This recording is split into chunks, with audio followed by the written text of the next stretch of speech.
تو اقبال بولے مریم از یک نسبت عیسیٰ عزیز، حضرت مریم ایک نسبت عیسیٰ سے عزیز روزگار ہوئیں، از سے نسبت حضرت زہرا عزیز، اور 3 نسبتوں سے سیدہ فاطمہ الزہرا عزیز روزگار بنی۔ وہ 3 نسبتیں کون سی ہیں؟ پہلی نسبت نور چشم رحمت للعالمین، امام اولین و آخری، وہ نور چشم ہے جناب رحمت للعالمین کی، جو اولین کے بھی امام ہیں، آخرین کے بھی امام ہیں۔ اگر سیدہ مریم سلام اللہ علیہا ایک نبی کی ماں ہیں تو حضرت فاطمہ نبی کی صاحبزادی ہیں، اور وہ عزیز روزگار ہوئیں نبی کی ماں ہونے کی وجہ سے، اور جس نبی کی سیدہ مریم ماں ہیں وہ نبی مسجد اقصیٰ میں ہاتھ باندھ کے میرے نبی کے پیچھے کھڑا نظر آتا ہے۔ امام اولین و آخرین۔ ایک تو اعزاز یہ کہ اولین و آخرین کے امام حضرت محمد مصطفیٰ صلی اللہ علیہ وآلہ وسلم کی صاحبزادی ہیں سیدہ سلام اللہ علیہا۔ دوسری نسبت بانوئے تاجدار حل عطا، مرتضی مشکل کشا شیر خدا۔ وہ زوجہ محترمہ ہیں تاجدار حل عطا کی، یعنی مرتضی مشکل کشا شیر خدا مولا کائنات سیدنا علی المرتضی کی زوجہ محترمہ ہیں۔ اللہ اکبر۔ یہ دوسرا اعزاز ہے سیدہ پاک سلام اللہ علیہا کا۔ اب تیسرا اعزاز دیکھیے، مادر مرکز پرکار عشق، مادر قافلہ سالار عشق۔ عشق کی پرکار کا جو مرکز ہے یعنی حضرت امام حسین رضی اللہ تعالیٰ عنہ، تو سیدہ پاک عشق کی پرکار کے مرکز کی ماں ہیں۔ اللہ اکبر۔ اگر نیزے کی نوک پہ بیٹا قرآن سناتا کربلا کے میدان میں دکھائی دیتا ہے تو ذرا دیکھو پیچھے اثر فاطمہ کے دودھ کا نظر آ رہا ہے۔ یہاں اقبال تو بے قابو ہو گیا۔ رشتہ آئین حق زنجیر پاست، پاس فرمانے جناب مصطفیٰ، ورنہ گردے تربتش گردید میں، سجدہ بر خاک او پاشید میں۔ فاطمہ جو کام تم نے کیا ہے، جو کام تم نے کیا ہے، اگر میرے پاؤں میں شریعت کی زنجیریں نہ ہوتی اور تیرے ہی بابا کا فرمان میرے راستے میں رکاوٹ نہ ہوتا تو اے فاطمہ میں کعبے کا طواف نہ کرتا، تیری قبر کا طواف کرتا، اور کعبے کی طرف منہ کر کے نماز پڑھنے کی بجائے تیری قبر کی طرف منہ کر کے نماز پڑھتا۔ رشتہ آئین حق زنجیر پاست، پاس فرمانے جناب مصطفیٰ، ورنہ گردے تربتش گردید میں، سجدہ بر خاک او پاشید میں۔ جو کام تو نے کر دکھایا، نبی کے گھر کی ہے عظمت، نبی سے سنتے ہیں، علی کے گھر کی ہے عزت، علی سے سنتے ہیں۔ وہ جس نے معزز کیا گھرانے کو، حسین پال کے جس نے دیا زمانے کو۔ تو سیدہ کا یہ کمال کہ حسین جیسا شہزادہ اور وفاشیار بیٹا زمانے کو دیا، جس نے اپنا آپ تو کٹوا لیا، اپنے بھائی بھتیجے بھانجے اور بیٹے تو کٹوا لیے، لیکن نبی کے دین کا جھنڈا گرنے نہیں دیا ہے۔ اس کو سرخرو رکھا ہے، اس کو سر بلند رکھا ہے، اس کو اونچا رکھا ہے۔ پیاس کاٹ لی، بھوک کاٹ لی، اذیتیں سہ لی، لیکن اس کے باوجود نبی کے دین کے جھنڈے کو سر نگوں نہیں ہونے دیا۔ یہ اثر نظر آ رہا ہے فاطمہ کے دودھ کا۔ اللہ اکبر۔ اقبال کہتا ہے کہ تو نہ دانی کہ سوزے کراتے تو، دیگر گوں کر تقدیر عمر را۔ میری بہن تو نہیں جانتی، اگر تو بہن ہو کے قرآن پڑھے تو عمر کی تقدیر بدلتی ہے، اور اگر تو ماں ہو کے قرآن پڑھے تو بیٹا نیزے کی نوک پہ قرآن سناتا ہے۔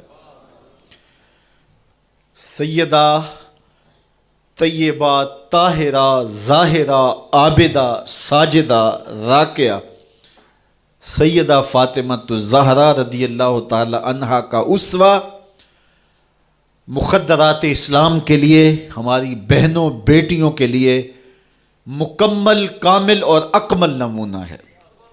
میری مائیں بہنیں بیٹیاں بھی پردے میں بیٹھ کے سن رہی ہیں، اور جو یہاں موجود نہیں ہیں، آپ لوگوں کی وساطت سے یہ پیغام ان تک بھی پہنچے گا، تو میں گزارش کروں گا اس بے حیائی کے ماحول میں، جب کہ میڈیا بے لگام ہے، سوشل میڈیا قیامت ڈھا رہا ہے، آنکھوں سے حیا اڑ گئی ہے، سوچوں میں آوارگی آ گئی ہے، لباس سمٹ سمٹ کے بالکل واجبی سا رہ گیا ہے، اور حیا قصہ پارینہ بن گیا ہے۔ یہ اڑتے ہوئے آنچل، لہراتے ہوئے دوپٹے اور جو ہے وہ بکھرے ہوئے بال، یہ حیا کے جنازے سڑکوں کے اوپر گھومتے ہوئے، اور بازاروں میں صنفی آزادی اور جنسی بے راہ روی اور جو کچھ ہم دیکھ رہے ہیں، تو آج ہم سیدہ فاطمہ الزہرا کے کردار کو خضر راہ بنائیں۔ اقبال کہتا ہے مزرعہ تسلیم را حاصل بطول، مادرا را اسوائے کامل بطول۔ مزرعہ تسلیم کی کھیتی کا جو حاصل ہے، جو پھل ہے، وہ سیدہ فاطمہ ہے، اور ماؤں کے لیے کامل نمونہ سیدہ فاطمہ الزہرا رضی اللہ تعالی عنہا ہیں، جن کے آنچل کو مہر و ماں نے بھی نہیں دیکھا تھا۔ خادم کی شوہر کی خدمت بھی کرتی ہیں، بچوں کی تربیت بھی کرتی ہیں۔ آسیہ گردان و لب قرآن سرا، ادھر چکی بھی چل رہی ہے اور لبوں پر قرآن کے نغمے بھی جاری ہیں۔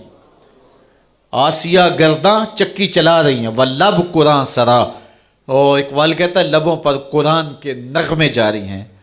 جب لبوں پہ قرآن کے نغمے ہو اور آٹا پیسا جا رہا ہو، تو پھر وہ گندم اور وہ آٹا جب بچے کھائیں گے تو پھر حسین ابن علی کے کردار ہی پیدا ہوں گے۔ لیکن تھرکتی تصویریں اور نیم برہنہ شکلیں اور کانوں میں جو ہے وہ میوزک کی آوازیں، اور ماں اس ماحول میں بچے کو دودھ پلا رہی ہو، تو بچہ حسین ابن علی کا جان نشین تو نہیں بنے گا۔ کوئی اداکار تو بن سکتا ہے، کوئی گلوکار تو بن سکتا ہے، لیکن حسین ابن علی کا جان نشین نہیں بنے گا۔ تو ماؤں کو کامل اکمل نمونہ سیدہ فاطمہ الزہرا کا اختیار کرنا چاہیے، اس نمونے کو لے کے اپنی زندگی میں اتارنا چاہیے۔ آج ہم دلیلیں دیتے ہیں، میڈیا سے دلیلیں سنتے ہیں، اسلام تنگ نہیں ہے، تم نے اسلام کے دائرے کو تنگ کر دیا ہے۔ میں ایک ہی بات کہا کرتا ہوں، یہ دلیلیں دینے والے سوچیں کہ رسول خدا کی بیٹی کے پردے کا عالم کیا تھا۔ بس ہمارے لیے وہ نمونہ ہے، وہ کامل اور اکمل نمونہ ہے، اور ہم نے اپنی زندگی اس نمونے کے مطابق گزارنی ہے۔ سیدہ پاک سلام اللہ علیہا کو اس بات کی فکر رہتی تھی کہ ساری زندگی تو میں نے اپنے پردے کی حفاظت کی، مرنے کے بعد جب پٹڑے کے اوپر ڈال کر کے لے جایا جاتا ہے لاش کو، تو اس وقت جسم جھلکتا ہے، چھلکتا ہے، تو بے پردگی ہوتی ہے۔ تو زندگی میں تو انسان اپنے پردے کی حفاظت کر لیتا ہے، لیکن جب جنازہ اٹھتا ہے تو اس وقت عورت کے جسم کی ڈیل ڈول ظاہر ہو جاتی ہے، اگرچہ اس کے اوپر پردہ پڑا ہوتا ہے۔ اور یہ سخت فکر مند تھی اور بات بھی کرتی تھی۔ حضرت اسماء بنت امیس رضی اللہ تعالی عنہا سیدہ پاک کے پاس بیٹھی تھی، اور یہ وہ خاتون ہیں جنہوں نے حبشہ کی جانب ہجرت کی تھی۔ جب مسلمانوں پر حالات تنگ ہو گئے تو 2 مرتبہ حبشہ کی جانب ہجرت ہوئی ہے، اور تیسری ہجرت جو ہے وہ مدینہ المنورہ کی جانب ہوئی۔ تو حبشہ کی جانب انہوں نے ہجرت کی اور وہاں کچھ وقت گزارا تھا، تو انہوں نے کہا کہ میں نے وہاں ایک منظر دیکھا ہے کہ چارپائی کے چاروں پائے جو ہیں ان کے ساتھ شاخیں باندھی جاتی ہیں، اور شاخیں باندھ کے ان کو پھر آپس میں جوڑ دیا جاتا ہے، اور اس کے اوپر کپڑا ڈال دیے۔ آج ہم دلیلیں دیتے ہیں، میڈیا سے دلیلیں سنتے ہیں، اسلام تنگ نہیں ہے، تم نے اسلام کے دائرے کو تنگ کر دیا ہے۔ میں ایک ہی بات کہا کرتا ہوں، یہ دلیلیں دینے والے سوچیں کہ رسول خدا کی بیٹی کے پردے کا عالم کیا تھا. بس ہمارے لیے وہ نمونہ ہے، وہ کامل اور اکمل نمونہ ہے، اور ہم نے اپنی زندگی اس نمونے کے مطابق گزارنی ہے. پھر سیدہ پاک سلام اللہ علیہا کے پردے کا عالم یہ ہے، اہل سیر نے لکھا ہے کل قیامت کے دن جب میدان حشر میں سیدہ تشریف لائیں گی تو 70,000 حوروں کے جلو میں ہوں گی، اور جب گزریں گی تو آواز آئے گی، اے حشر کے میدان میں جمع ہونے والے لوگوں، اپنی نظریں نیچی کر لو، محمد کی صاحبزادی گزر رہی ہے. تو قیامت کے دن بھی اللہ ان کو یہ اعزاز دے گا، ان کو تکریم دے گا، ان کو عزت نصیب کرے گا. تو ان سے ہمیں سیکھنا ہے کہ انہوں نے اپنی ساری زندگی کیسے گزاری. آج کی عورت کہتی ہے کہ میں نہیں کر سکتی نماز روزہ اور یہ امور نہیں بجا لا سکتی، بچوں کا بوجھ اتنا ہے، ان کی تربیت اور ان کو کھانا دینا، ان کو دودھ دینا، بار بار جو ہے وہ ان کا لباس تبدیل کرنا، کب وقت ہوتا ہے، میرے کپڑے بھی ناپاک ہو جاتے ہیں، تو کیسے میں ان کو جو ہے بچوں کو کروں اور اس کے بعد عبادات بھی وقت پہ کر سکوں. تو یہ بڑا مشکل ہے.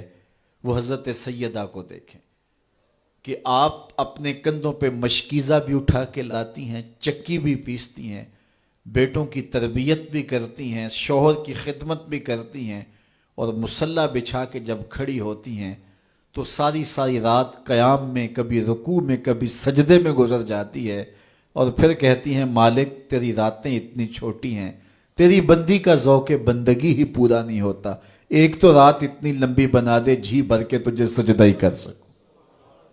تو انہیں شکوہ رہتا ہے کہ راتیں اتنی چھوٹی ہیں اور میرا ذوق بندگی ہی پورا نہیں ہوتا.